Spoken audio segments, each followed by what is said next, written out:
Today I want to do a video on some of the comments I got from this video the other day, which was the single best part of No More Alcohol. Some interesting stuff here, so I thought we'd go through that today.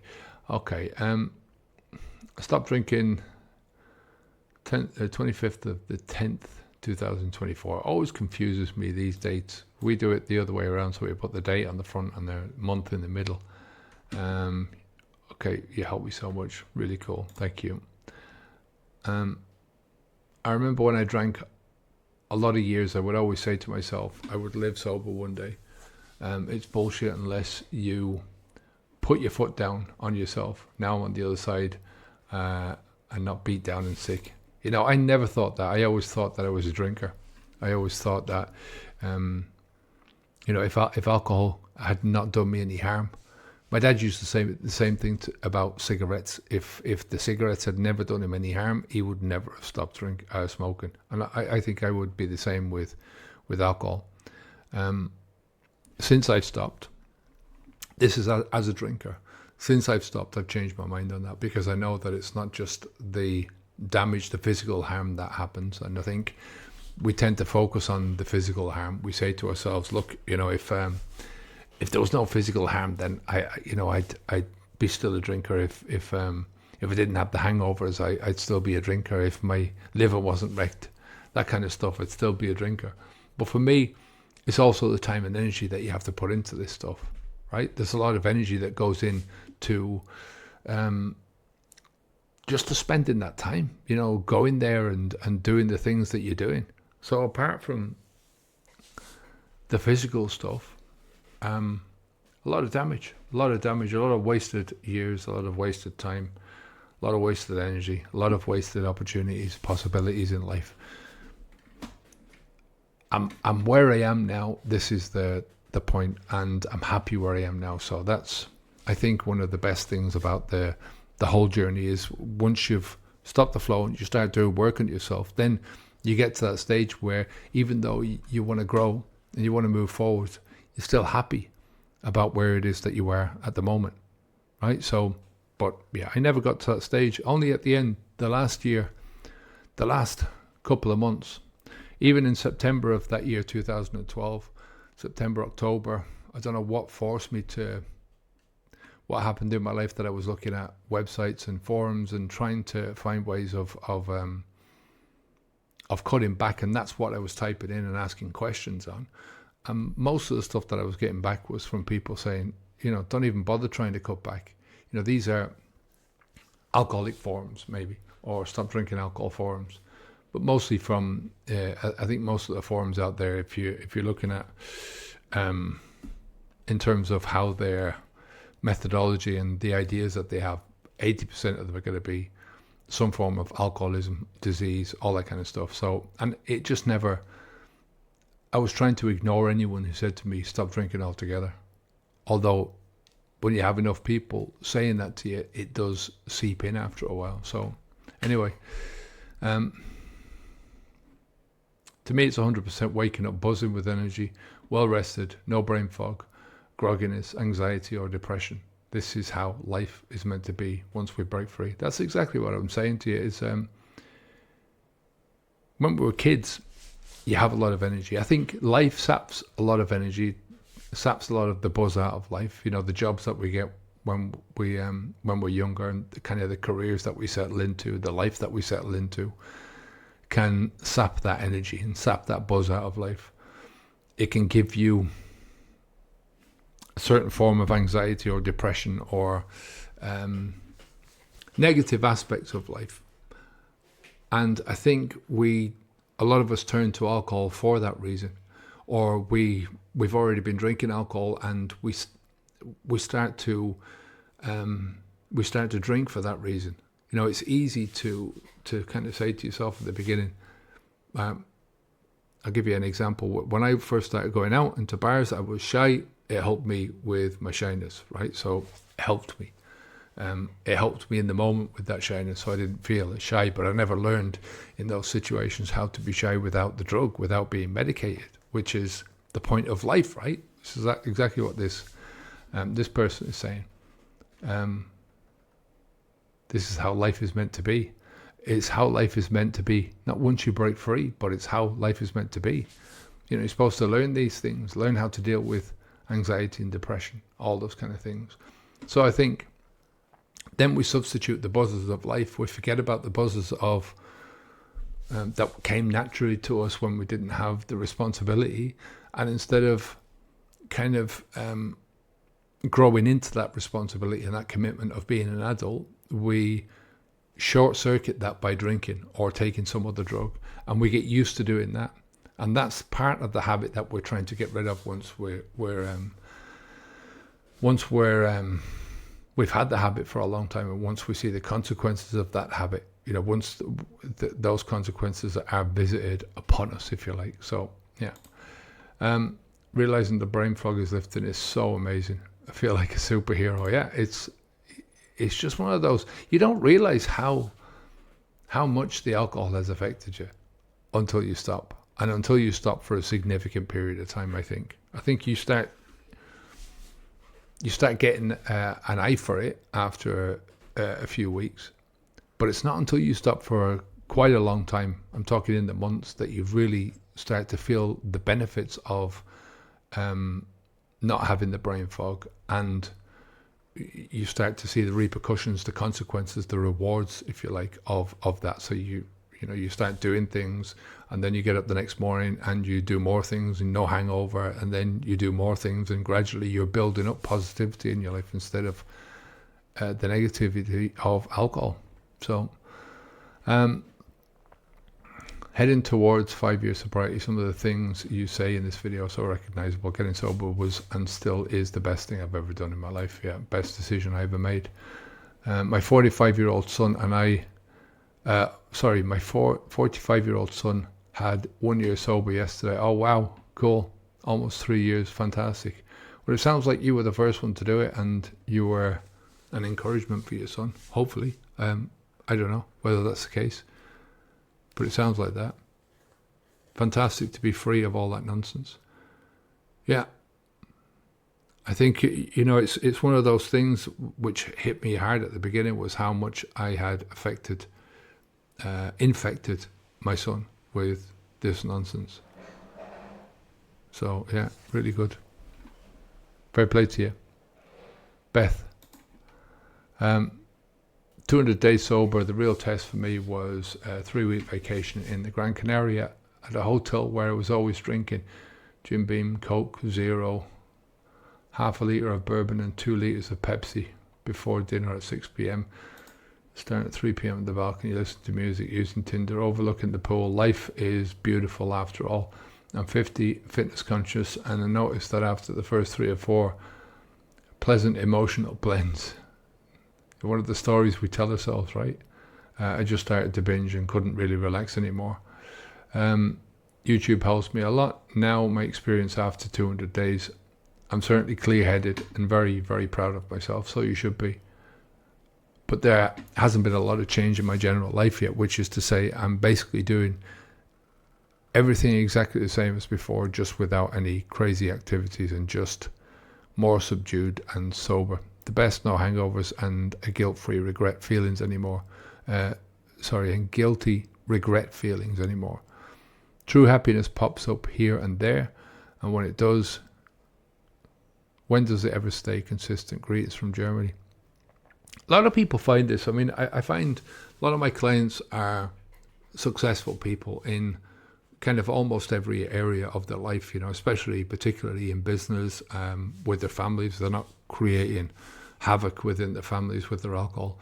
And even though they look at life, they look at their own business and think, I could have done this better. Or, if I hadn't been drinking, where would I be now?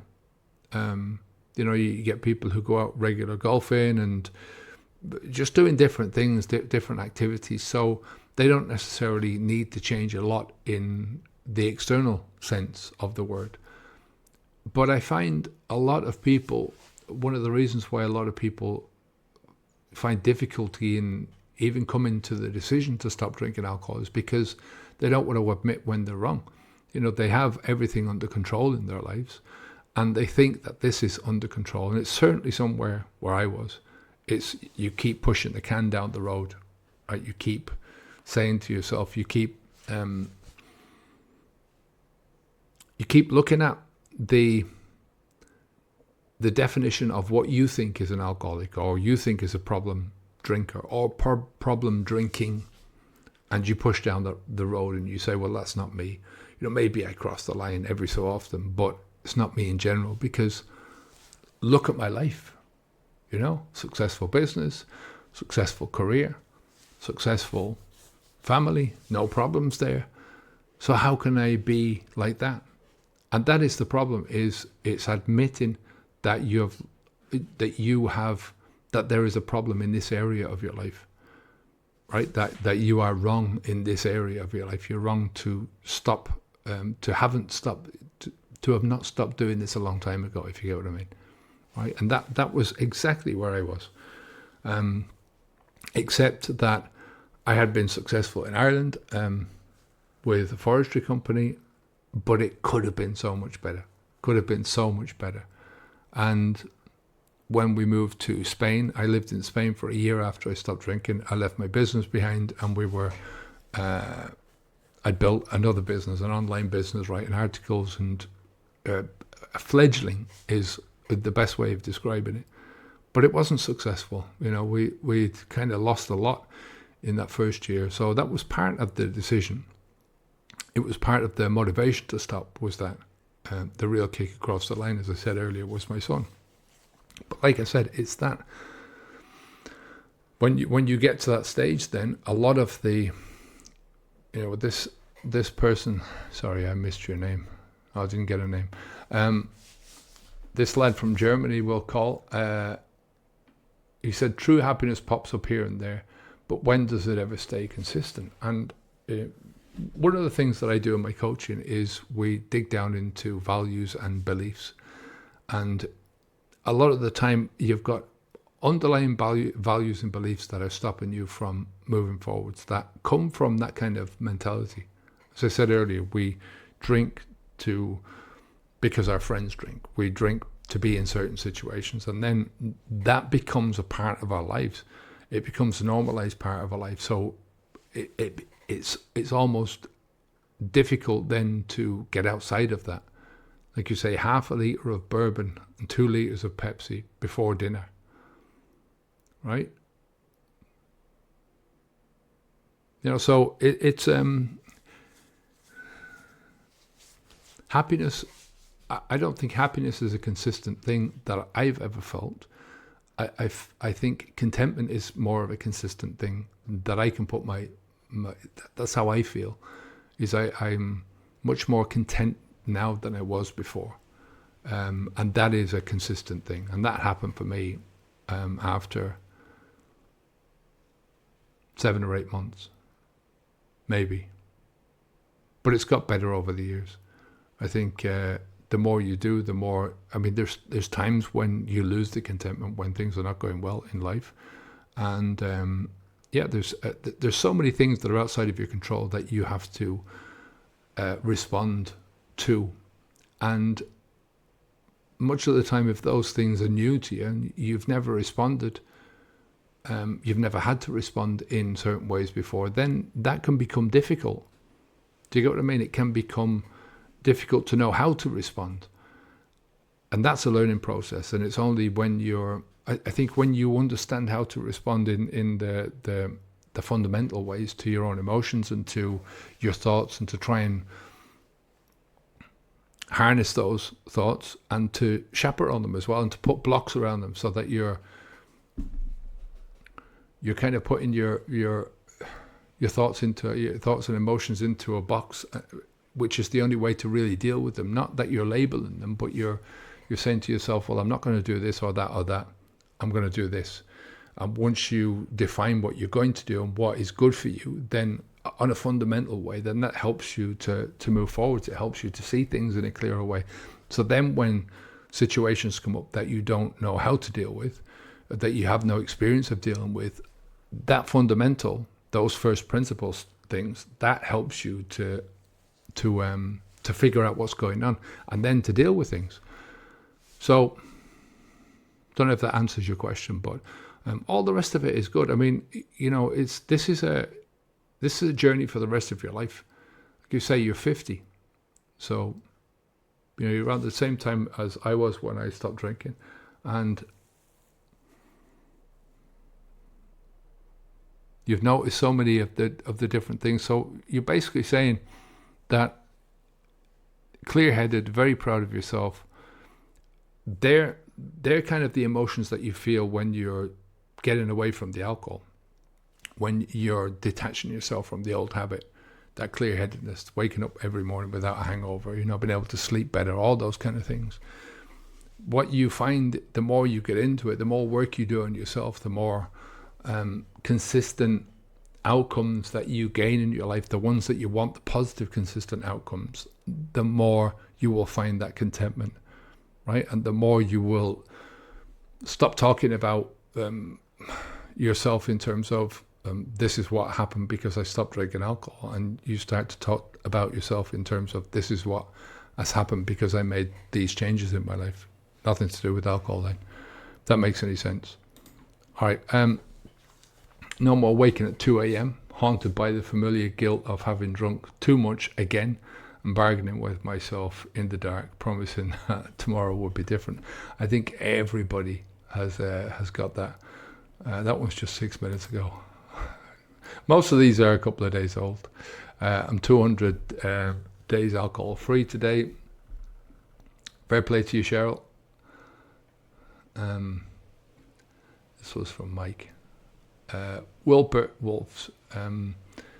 Good health, no addiction, normal life, longer life, normal skin, more money, etc., etc., etc. I stopped at the end of September 2016 drinking alcohol and smoking cigarettes. Did you give up both at the same time? Everything better, just don't think about it when I start. Yeah, it's all of these things, good health, normal life, longer life. No guarantee of a longer life, but perfectly happy with a good life, a normal life, good health.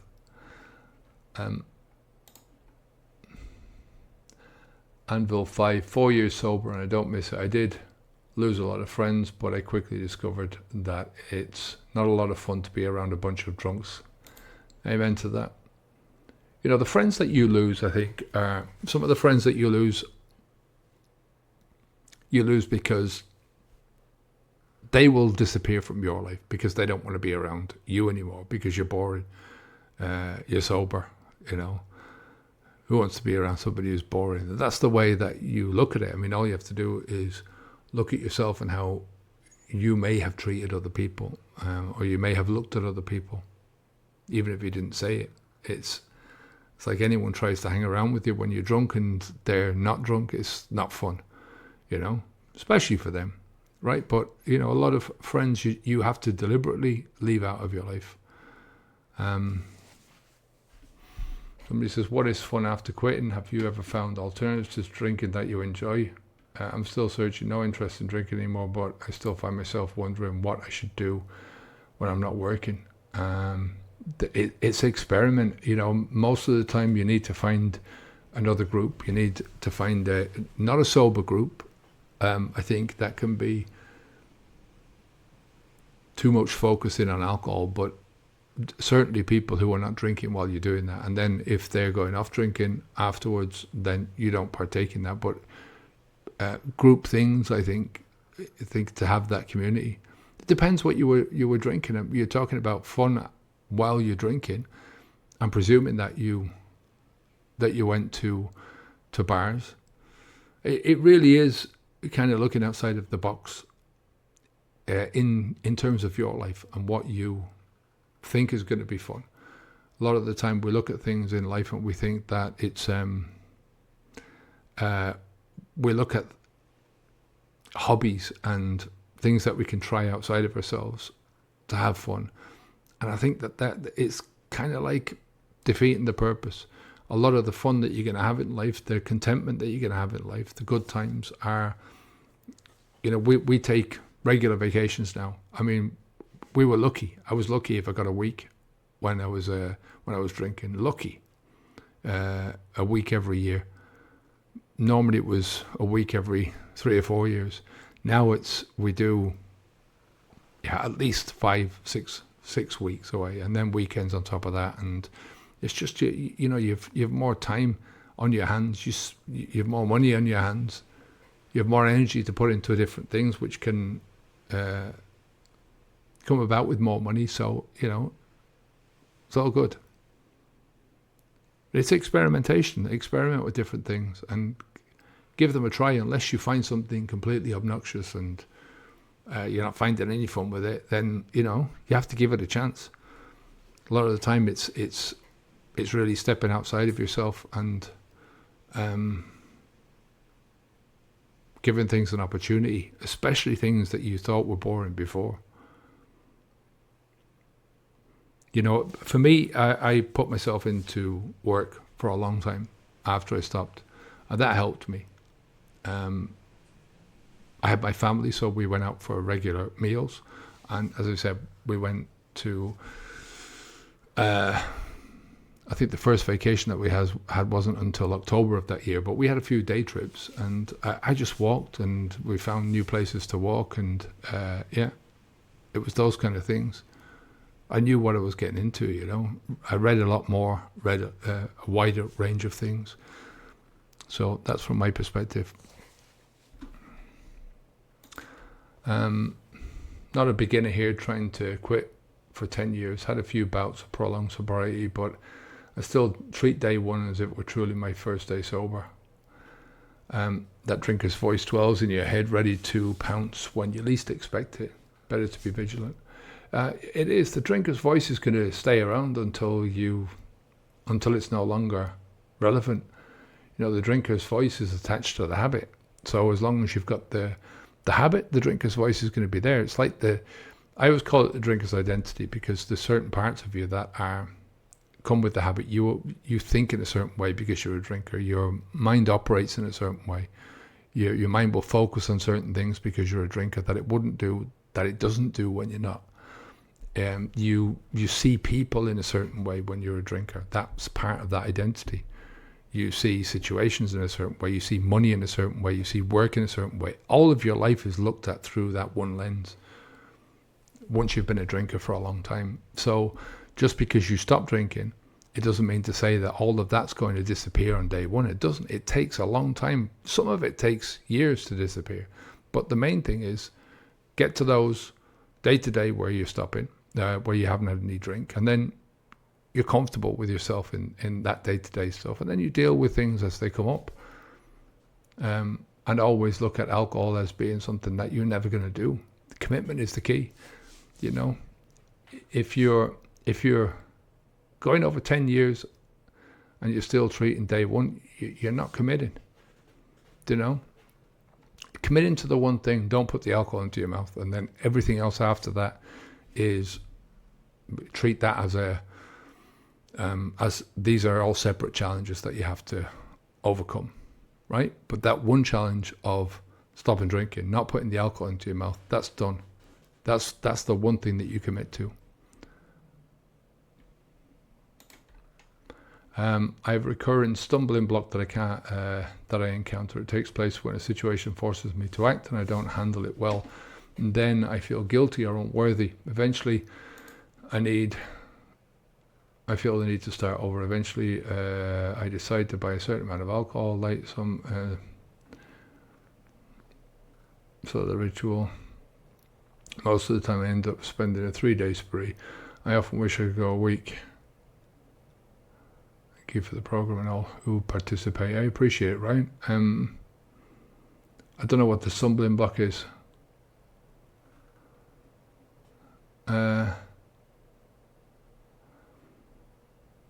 Yeah, I mean, I can't help you if you don't tell me what the stumbling block is. I mean, at the end of the day, I can just give you the general advice of commit to that. Same thing as I've said. You commit to that, and then you deal with, the stumbling block. Is it psychological? Is it somebody in your life? Is it something? Is it part of your job? Is it part of your You know, are you studying? How old are you? I don't know. So that's a shame. 8 days sober. Congratulations, Damien. I have a lot of hope this time. That's good. That I'll never go back to alcohol ever again. Again, commit to that one thing. You don't need hope to not put the alcohol in. That's what we keep saying. I mean, look, when we're looking at choice, I understand it from the perspective that not everyone comes to this. As I was saying earlier on, there's some people that come to this and their lives are sorted out in most areas. So they've got their business or their career or that side of the thing sorted out. They've got, on the other side, they've got the family sorted out. You know, life is going well. They've got a good house, a good career. They've got money in the bank, but they're drinking. A lot of people come to that stage. So their problem is stepping over that line and figuring out the values and the beliefs, figuring out those from that perspective, right? There's some people that come to this with a lot of problems attached to it, a lot of problems that maybe haven't anything to do with the alcohol that they've been drinking alcohol for to sort out those problems or to try and ease the consequences of those problems, or they've got problems that were created by their drinking, usually a bit of both, right? Or a lot of both. And so they've got a lot of problems when they step across that line. So when the first guy steps across the line and he's got his life sorted out, his biggest thing is disengaging himself from the idea of any fun to do with alcohol. That part of his life is gone, right? And he's got the money to go out and to buy as much alcohol as he wants. That's not a problem for him. He's not having his family, maybe they're nagging him a little bit and saying, you know, Dad, stop drinking because we're worried about you drinking a lot. You know, maybe there's a few embarrassing moments in his life with his family or his colleagues or whatever. But in general, his whole thing is going to be, once that initial pain is gone, is keeping the motivation, because he's got, I wouldn't say not a lot to look forward to, because if you're changing the way that you view things, if you're changing your underlying values and you're really working on those, then you've got everything to work for, no matter where you come from. But if you've got problems before and those problems are still going to be there after, I guarantee you that those problems are both easier to solve, and you'll find that a lot of the problems that you thought you had will disappear. Now, they might not disappear until you're 6 months down the road with this, you know, or a year down the road. There's certain problems that won't be problems anymore because they were attached to that alcohol identity that I was talking about earlier. So you have to really look at it from that perspective. Right, we've got another couple of minutes on this and then I'll be done. But I wish you the best of luck, Damien. 8 days can turn into 8 years very easily by just saying to yourself, I commit to never drinking alcohol again. Stop the flow. And then do the work. The work that I'm talking about is never about the alcohol, ever. Right? It's about working on the things that were keeping the identity in place, part of that process. But it's also in getting to understand yourself and your values and your beliefs, and what values and beliefs started you out drinking in the first place, what kept that drinking in process, and which are the values and beliefs that you're holding on to, even subconsciously holding on to, that are preventing you from moving on to bigger and better things in your life. Right? And I'm talking bigger and better things, not externally, although that's part of it, but mostly internally, the intrinsic stuff. On day 3, best of luck. I know it's done 100%, much like death. I could write a book on the best parts. Amen, never again. Freedom, clear mind. I never knew I would stop. I thought I would always drink a few because of where I live to. But I love my sober journey. I love myself, my liver, my brain, my values, the fact that my partner and kid trust and love me again. Great video. Yeah, perfect. Thanks for helping me quit drinking 3 years ago. Well done. More content on living well after quitting drinking, avoiding relapse. There's a good few videos on this, mate. Like I said, our program on B2 is all about that, what you're talking about, pursuing that good life. Most of the stuff that I talk about is, we talk about a lot of the alcohol stuff within the first month, helping you to cope, helping you to overcome, a lot like Alan Carr's stuff, helping you to see things, the cravings, the discomfort, the all the negative side of things that we think, the negative expectations, and to break those down and to look at your journey from a solid, excitable perspective. And we try and do that a lot before we even get to day one, sort of 2 weeks preparation. So, but then after that first 30 days, it's all about that, all about pursuing happiness, contentment, as I would say. No more anxiety, more self-confidence, less agitation, less ruminating. I'm going to use that in the title, the anxiety. More self-esteem, more opportunities, better physical condition. 58, I can row 12 kilometers per day in a single scull. What's a scull? That's a rowing term, right? That would never could or would have happened on the booze. That's for sure. That's actually a good title there. Never could or would have happened on the booze. All right, I'm going to leave it there for today. And thanks for sticking around if you've stuck to the end. If you want help, as I said, habitsv2.com. Let me know if you have any questions. Try and be as specific as you can in the questions or any problems you want me to help you out with. Because the more specific you can be, the more helpful I can be in my answers to you. So I hope you got some help out of that. And I'll speak to you in the next one. All right, take care of yourself. Onwards and upwards. Bye now.